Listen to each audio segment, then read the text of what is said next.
જે પહેલું સ્ટેપ છે ન્યાય લેવા માટે કે એફઆઈઆર દાખલ થાય, એ એફઆઈઆર પણ લેવામાં આવતી નથી. કેમ કે આરોપી છે એ કોઈ એમએલએ નો પુત્ર છે, બસ એટલા માટે. તો એક પ્રેમા ફેસી એફઆઈઆર થાય પછી કદાચ એફઆઈઆર ખોટી હોય તો પોલીસ પાસે પાવર છે સમરી રિફાઇલ કરી દે તપાસ કરવાની જગ્યાએ.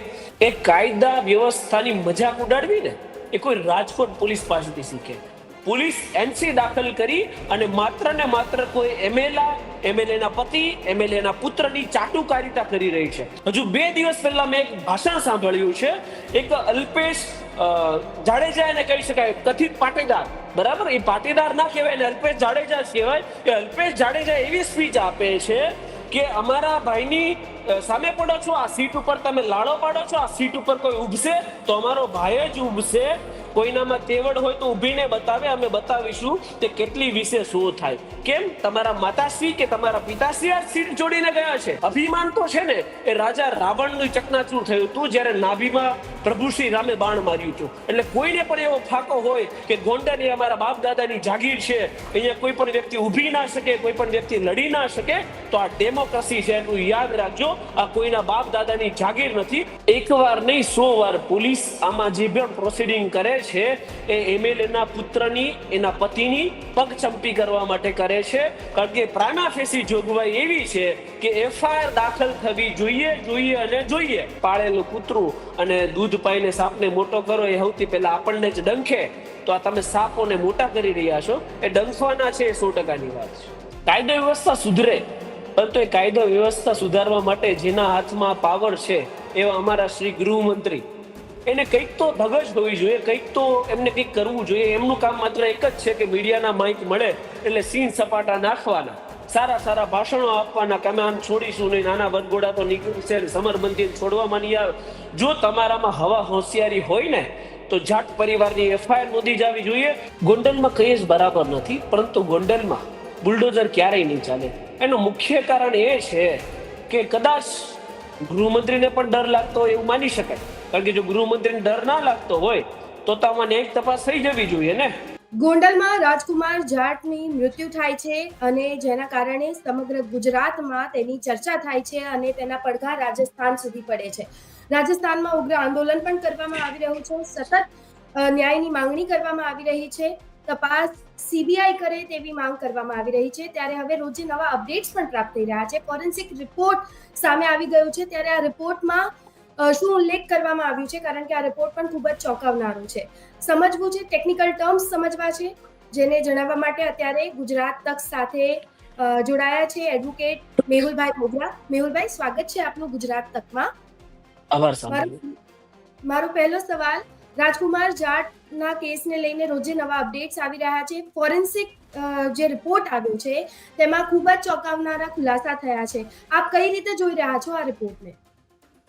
સૌમ્યાબેન, મને તો આ ગુજરાતનું ન્યાય વ્યવસ્થા નથી સમજાતી.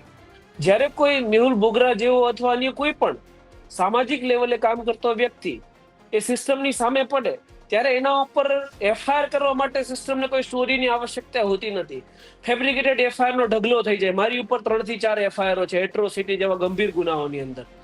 તો જ્યારે એક સાચો ગુનો બન્યો છે, સાચો ક્રાઇમ થયો છે, રાજકુમાર જાટના જે પિતાજી છે એ પોલીસ સ્ટેશન ગયા કે મારા છોકરાનું મર્ડર થયું છે, તો પોલીસની પ્રાઇમા ફેસી ડ્યુટી શું આવે કે બીએનએસએસ ની કલમ 173 સબસેક્શન 1 મુજબ એફઆઈઆર દાખલ કરે અને પછી તપાસ ચાલુ કરે. પરંતુ રાજકોટ પોલીસ એ કોઈ નેતાની પગચંપી કરવા માટે, કેમ કે જે વ્યક્તિ આરોપી છે એ એમએલએ ના પુત્ર છે, તો એ માટે એફઆઈઆર દાખલ કરતી નથી. ત્યારબાદ ફોરેન્સિક લેબના ખુલાસા થયા કે વ્યક્તિને લાકડીથી માર મારવામાં આવ્યો, 4 ઇંચની ઈજા થઈ છે. એ વ્યક્તિના ગુદા માર્ગની અંદર 5 ઇંચના ખરડા પડ્યા છે. એટલે એને કેટલે લેવલ સુધી બ્રુટાલિટીથી અને ટોર્ચર કરવામાં આવ્યો હશે. તો એ જે પીડા એના બાપની છે એ આપણે ના સમજી શકીએ ક્યારેય. તો એ પીડાના અનુસંધાનમાં એ વ્યક્તિ ન્યાય લેવા માટે આંદોલન કરે છે, એ હાઈકોર્ટોના ચક્કરો કાપે છે અને એની ન્યાય માટે એફઆઈઆર સુદ્ધા, જે પહેલું સ્ટેપ છે ન્યાય લેવા માટે કે એફઆઈઆર દાખલ થાય, એ એફઆઈઆર પણ લેવામાં આવતી નથી. કેમ કે આરોપી છે એ કોઈ એમએલએ નો પુત્ર છે, બસ એટલા માટે. તો એક પ્રેમા ફેસી એફઆઈઆર થાય પછી કદાચ એફઆઈઆર ખોટી હોય તો પોલીસ પાસે પાવર છે સમરી રિફાઇલ કરી દે તપાસ કરવાની જગ્યાએ. તો જે મુખ્ય વસ્તુ હોવી જોઈએ કે જે એઝ ઇટ ઇઝ ફરિયાદી છે એની ફરિયાદ લેવાય, એ ફરિયાદીની ફરિયાદ પણ લેવામાં નથી આવતી. તો આ ગુજરાતના ન્યાયતંત્રની અંદર એક ખામી છે સૌમ્યા.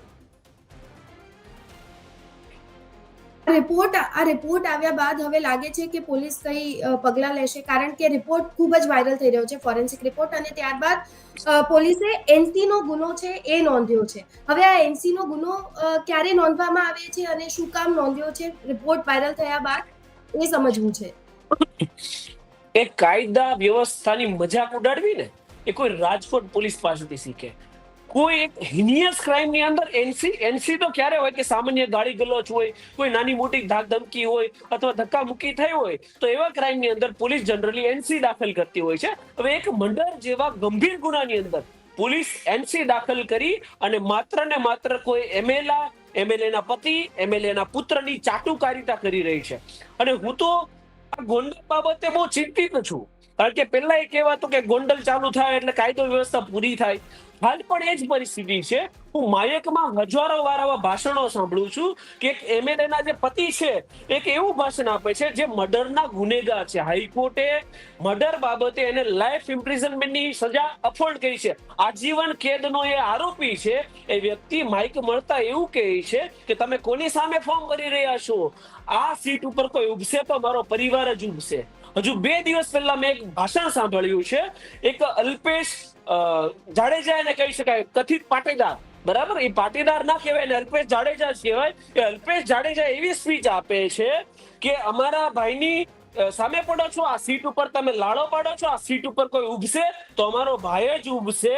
કોઈનામાં તેવડ હોય તો ઉભીને બતાવે, અમે બતાવીશું તે કેટલી વિશે શું થાય. કેમ? તમારા માતાશ્રી કે તમારા પિતાશ્રી આ સીટ જોડીને ગયા છે. આ દેશમાં લોકશાહી છે. આ દેશમાં હરેક વ્યક્તિને, એ ચાહે ચૂંટણી હોય કે અન્ય કોઈ પણ બાબત હોય, પોતાનું મંતવ્ય રજૂ કરવાનો, સીટ ઉપર ઉભવાનો અધિકાર છે. તમે લોકોની આગળ ધમકી પહોંચાડી રહ્યા છો કે આ સીટ અમારા બાપ દાદાની જાગીર છે. આ ન્યાયતંત્ર નથી, આ લોકશાહી નથી. જો લોકશાહી હોય તો ઉપર બેઠેલા લોકોને આ સમજવું જોઈએ કે જો આટલા મોટા ભાષણો એક સ્ટેજ ઉપરથી જાહેરમાં આપવામાં આવે છે, ખુલ્લી ચેતવણી આપવામાં આવે છે, તો આવા લોકોને ક્યારેય ટિકિટ ના આપવી જોઈએ.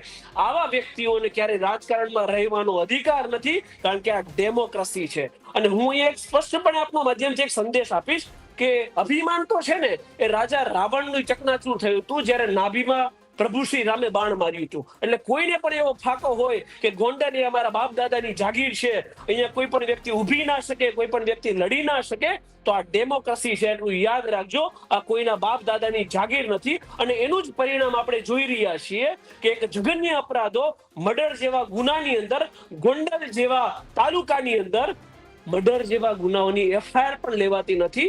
અને એક સામાન્ય વ્યક્તિ છે એ દરની ઠોકરો ખાય છે ન્યાય મેળવવા માટે, અને સિસ્ટમને આ બાબતે કોઈ પડી નથી. સૌમ્યાબેન, આમાં પોલીસની કામગીરી પર સૌથી વધારે સવાલો ઉત્પન્ન થઈ રહ્યા છે. લાગે છે કે પોલીસ કંઈક છુપાવી રહી છે હજુ સુધી. એક વાર નહીં 100 વાર પોલીસ આમાં જે પણ પ્રોસિડિંગ કરે છે એ એમએલએ ના પુત્રની, એના પતિની પગચંપી કરવા માટે કરે છે. કારણ કે પ્રાઇમા ફેસી જોગવાઈ એવી છે કે એફઆઈઆર દાખલ થવી જોઈએ. જો મેહુલ બોગરા મર્ડર કરે છે અથવા નથી કરતો, પણ કોઈ પણ વ્યક્તિની એવી ફરિયાદ છે કે મેહુલ બોગરાએ મર્ડર કર્યું છે, તો પોલીસની પહેલી જવાબદારી એવી આવે કે મેહુલ બોગરા ઉપર એફઆઈઆર દાખલ થાય 103 બીએનએસ મુજબ. અને પછી કદાચ મેહુલ બોગરાએ મર્ડર નથી કર્યું તો તપાસ કરી અને સમરી વેરીફાઈ કરી દે કે મેહુલ બોગરાએ મર્ડર કર્યું નથી. તો જે જાટ પરિવારની ફરિયાદ છે કે એફઆઈઆર થાય, તો મર્ડર મુજબની એફઆઈઆર એમએલએ નો પુત્ર હોય કે એમએલએ નો બાપ હોય કે કોઈ પણ હોય, આ દેશમાં હરેક વ્યક્તિને ન્યાય મેળવવાનો અધિકાર છે. પહેલા ગુનો દાખલ થવો જોઈએ અને પછી તપાસ કરવાનો વિષય આવે છે. અહીંયા અકસ્માત એક નોંધ નોંધાય, એડી નોંધી દીધી. વિચાર કરો કે આ દેશની અંદર કોઈ પણ વ્યક્તિ ન્યાય લેવા જશે તો ક્યાં જશે, સિસ્ટમ કઈ તરફ જઈ રહી છે. હમણાં 2 દિવસ પહેલા મેં એક ન્યૂઝ વાંચી કે યોજના કરેથી 15 કરોડ જેવી મસ્ત મોટી રકમ મળી. જો ન્યાય વ્યવસ્થામાં જજો આ રીતે કામ કરે છે, જો લોકશાહીની અંદર આવા બેફામ ભાષણો આપણે સાંભળીએ છીએ, તો આ સિસ્ટમની અંદર સામાન્ય વ્યક્તિ પોતાનું અસ્તિત્વ કઈ રીતે ટકાવી શકશે ને સૌમ્યાબેન, એ મને નથી સમજાતું. તો પોલીસને પણ એ સમજવું પડશે કે આ બધા જે પણ પગચંપી તમે જેની કરી રહ્યા છો ને 5 વર્ષ પૂરતા છે. આજે નહીં તો કાલે અન્ય કોઈ વ્યક્તિ આવશે અને એ આમાં અવાજ ઉઠાવશે તો પગચંપી કરવાને બદલે કાનૂન વ્યવસ્થાનું પાલન કરો. તમે સંવિધાનને શપથ લઈને આવ્યા છો, કોઈ એમએલએ ની માથે હાથ રાખીને શપથ નથી લીધી, તો કોઈ વ્યક્તિની, નિર્દોષ વ્યક્તિની એફઆઈઆર દાખલ કરો, તપાસ કરો અને ન્યાયિક કાર્યવાહી કરો. સમજ્યા? હજી પણ રાજકુમારના પિતા છે એ જયરાજસિંહ જાડેજાને ગોંડલ જાડેજા ઉપર આરોપ લગાવી રહ્યા છે, સતત એ કહી રહ્યા છે. લાગે છે કે તેમના વિરુદ્ધ કંઈ પણ એક્શન છે લેવામાં આવશે, કાં તો હજુ સુધી જે સીસીટીવી ક્લિપ છે ઓલમોસ્ટ 10 to 30 સેકન્ડ જેટલા સીસીટીવી જાહેર કરવામાં આવ્યા છે, તે બાદ શું ઘટના ઘટી હતી એ સીસીટીવી પોલીસ જાહેર કરશે એવું લાગે છે ખરી? એ તો લોકોને મૂર્ખ બનાવવાની બાબત છે. જે સીસીટીવી ના ટુકડાઓ વાયરલ થયા છે, જો ફોરેન્સિક રિપોર્ટ એવું કહે છે કે છોકરા સાથે મારવાની ઘટના બની છે, એની સાથે બ્રુટાલિટી આચરવામાં આવી છે, એના પ્રાઇવેટ અંગોની અંદર બથ્થડ પદાર્થો ઘુસાડવામાં આવ્યા છે, જો આવું ફોરેન્સિક રિપોર્ટ કહે છે તો પછી શેની તપાસ? તો પછી ગુનો દાખલ થવો જોઈએ. તો ગુનો દાખલ નથી કરવો, પરંતુ કોઈ વ્યક્તિના બચાવ કરી રહ્યા છે. આની પહેલા પણ આ જે એમએલએ નો પુત્ર છે ને, એ રીઢો ગુનેગાર છે. આની પહેલા પણ એને એક અનુસૂચિત જાતિ જનજાતિના લોકો સાથે દુર્વ્યવહાર કર્યો હતો, એની પણ એફઆઈઆર દાખલ થઈ છે. આ સિવાય એના ઉપર 9 ગુનાઓ દાખલ છે, અને એવા તો કેટલા ગુનાઓ છે જે એની વિરુદ્ધ પોલીસ કર્મચારીઓએ નોંધ્યા નથી. તો આ જે રીઢા ગુનેગારો છે, કેમ કે એમએલએ ના પુત્ર છે, એટલા માટે રાજકોટ પોલીસ દ્વારા એમનો ચરે ચોરાહે ઉપર ડંકાની ચોટ ઉપર બચાવ કરવામાં આવી રહ્યો છે. અને આ બચાવ એક દિવસ રાજકોટ પોલીસને, આ લોકશાહીને, કેમ કે આજે જાહેર મંચો ઉપરથી ભાષણ સાંભળું છું ને, એટલા માટે હું કહું છું, અને આ ગુજરાત રાજ્યનો ભારત દેશનો નાગરિક છું એટલા માટે કહું છું કે આ તમામ વસ્તુઓ એ લોકશાહીમાં રહેતા હરેક વ્યક્તિને અને આ સિસ્ટમમાં બેઠેલા હરેક નેતાઓને એક દિવસ નડશે. કારણ કે કહેવત છે ને કે પાળેલું કૂતરું અને દૂધ પાઈને સાપને મોટો કરો એ સૌથી પહેલા આપણને જ ડંખે. તો આ તમે સાપોને મોટા કરી રહ્યા છો, એ ડંખવાના છે, એ 100%ની વાત છે. લાગે છે આપને ગુજરાતમાં ક્યારે પણ કાયદો અને વ્યવસ્થાની જે સ્થિતિ અત્યારે છે એ સુધરશે ખરી આવનારા દિવસોમાં? કાયદો વ્યવસ્થા સુધરે, પરંતુ એ કાયદો વ્યવસ્થા સુધારવા માટે જેના હાથમાં પાવર છે એવા અમારા શ્રી ગૃહમંત્રી, એને કંઈક તો ધગજ હોવી જોઈએ, કંઈક તો એમને કંઈક કરવું જોઈએ. એમનું કામ માત્ર એક જ છે કે મીડિયાના માઇક મળે એટલે સીન સપાટા નાખવાના, સારા ભાષણો આપવાના કે અમે આમ છોડીશું નહીં, નાના વરઘોડા તો નીકળશે, સમરબંધી છોડવામાં નહીં આવે. જો તમારામાં હવા હોશિયારી હોય ને તો જાટ પરિવારની એફઆઈઆર નોંધી જવી જોઈએ. તમે તો જ નિરપક્ષ કહેવાય, તો જ તમે ન્યાય પ્રણાલીને અનુરૂપ કાર્ય કરો છો એવું કહેવાય. એ ચાહે એમએલએ હોય કે એમએલએ નો છોકરો હોય, ગુનો દાખલ કરાવો, તમારી પાસે પાવર છે, તમે તપાસ કરાવો, એસઆઈટી ની રચના કરાવો, અને દાદાજીનું જે બુલડોઝર છે એ ગુંડલ બાજુ જરાક વાળો ને, ત્યાંથી ડિમોલેશન કરાવો ને. ત્યાં ઘણી બધી ગૌચરની જમીન આ લોકોએ દબાઈ લીધી છે. અને ગોંડલની એક સિસ્ટમ છે બેન, અને હું જાણું છું, ગુજરાતની અંદર રહું છું એટલે, અને આ 100% સત્ય વાત હું તમને કહું છું, તથ્ય અને પુરાવા સાથે કહું છું કે ગોંડલની અંદર કોઈ પણ વ્યક્તિ એ જે ગોંડલમાં બની બેસેલા સિસ્ટમના લોકો છે એની સામે પડે તો 2 રિમાન્ડ થાય, પોલીસ સ્ટેશનની અને એક સિસ્ટમની અંદર બેઠેલા વ્યક્તિઓના ફાર્મ હાઉસ પર. પોલીસ સ્ટેશનથી વ્યક્તિઓને લઈ જવાય અને ફાર્મ હાઉસ પર એની રિમાન્ડ લેવામાં આવે. એટલે કાયદો વ્યવસ્થાને તમે કઈ બાજુ લઈ રહ્યા છો? આ કઈ રાજાશાહી છે? આ લોકતંત્ર છે. લોકતંત્રની અંદર હરેક વ્યક્તિને ન્યાય પ્રણાલીની ઉપર આશા રાખવાનો એક અધિકાર છે કે અમને ન્યાય મળશે. તો આવો ન્યાય તમે આપી રહ્યા છો ગુજરાતના લોકોની અંદર? અરે શરમથી ગૃહમંત્રીને ડૂબી મરવું જોઈએ. ખાલી બયાનબાજી કરવાથી કોઈ દિવસ લોકશાહી નથી ચાલતી. સમજ્યા? બુલડોઝરની આપે વાત કરી, બુલડોઝરનું ટ્રેન્ડ અત્યારે ગુજરાતમાં બહુ જ ચાલી રહ્યું છે. તો આવનારા દિવસોમાં જેમ આપે કહ્યું ગોંડલમાં ચાલશે ખરી બુલડોઝર ક્યારે, એવું લાગે છે કે બધું બરાબર છે? તે ગોંડલમાં કઈ જ બરાબર નથી, પરંતુ ગોંડલમાં બુલડોઝર ક્યારેય નહીં ચાલે. એનું મુખ્ય કારણ એ છે કે કદાચ ગૃહમંત્રીને પણ ડર લાગતો હોય એવું માની શકાય. કારણ કે જો ગૃહમંત્રીને ડર ના લાગતો હોય તો આમાં ન્યાયિક તપાસ થઈ જવી જોઈએ ને. ન્યાયિક તપાસ નથી થઈ તો સીધો સાધો મતલબ એવો છે કે કદાચ ગોંડલ ઉપર કાર્યવાહી કરવામાં ગૃહમંત્રીને ડર લાગતો હોય. કારણ કે પહેલાની કહેવત છે ને કે ગોંડલ ચાલુ થાય એટલે કાયદો વ્યવસ્થા પૂર્ણ થાય. તો આમાં ગૃહમંત્રીએ એવું પ્રસ્થાપિત કરીને બતાવવું જોઈએ હું જે મીડિયા સમક્ષ ફાકા ફોજદારી કરું છું એ ફાકા ફોજદારી નહીં, પરંતુ સત્ય હકીકત છે. સત્ય હકીકત શું છે કે બુલડોઝર હું ગોંડલમાં પણ ચલાવું છું. એ જે પણ રીઢા ગુનેગારો છે એના વરઘોડા હું ગોંડલમાં પણ કાઢીશ. કાઢે ને એમએલએ ના પુત્રનો વરઘોડો કાઢે. 8 ગુનાઓ છે. ઓલી જે હમણાં 100 કલાકમાં એક યાદી બનાવવાની વાત થઈ હતી ને રીઢા ગુનેગારોની, તો યાદીમાં એમએલએ ના પુત્રનું નામ નાખી દે તો કહેવાય કે હા તમે મર્દના દીકરા છો, તમે હકીકતમાં ગૃહમંત્રી કહેવાને લાયક છો, કારણ કે તમે હરેક વ્યક્તિ માટે સમાન ન્યાય કરો છો. આ પેલી એક શપથ વિધિ થાય ને મંત્રી બને ત્યારે કોઈ પણ વ્યક્તિ, એ ખાલી ડેકોરેશન માટે ના થાય કે હું બંધારણને અનુરૂપ હરેક વ્યક્તિ માટે જાતિ જ્ઞાતિથી ઉપર જઈ અને સમાન ન્યાય કરીશ એવો હરેક મંત્રી શપથ લે.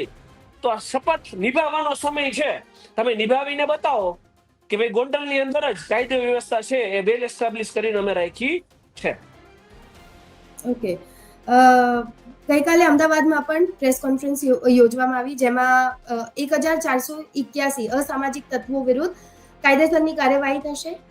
લાગે છે કે આ જે લિસ્ટ હવે તૈયાર કરવામાં આવી રહી છે, આ નવી પદ્ધતિની શરૂઆત ગુજરાતમાં થઈ રહી છે, તેના થકી બદલાવ આવશે અને અસામાજિક તત્વો જે અત્યારે હુલ્લડો મચાવી રહ્યા છે, જે બેફામ ગુના આચરી રહ્યા છે, તેઓ માપમાં રહેશે.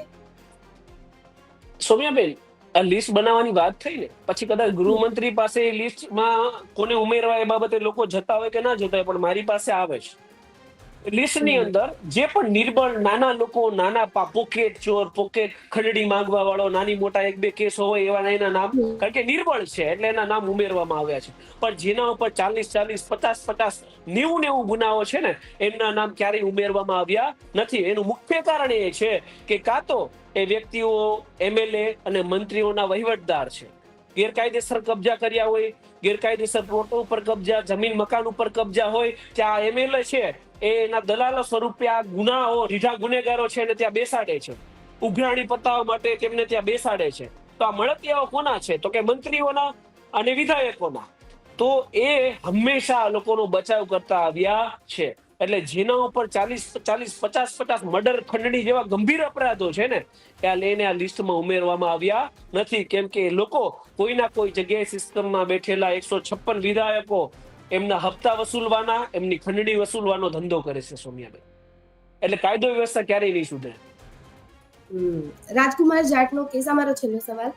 લાગે છે કે સીબીઆઈ તપાસની માંગ જે રાજસ્થાનમાં સતત કરવામાં આવી રહી છે, ત્યાં મુદ્દો જે આટલા પૂરજોશમાં ઉપાડવામાં આવી રહ્યો છે, 16 ધારાસભ્યો મેદાનમાં છે, એક સાંસદ મેદાનમાં છે, સીબીઆઈ તપાસ આવનારા દિવસોમાં થશે ખરી?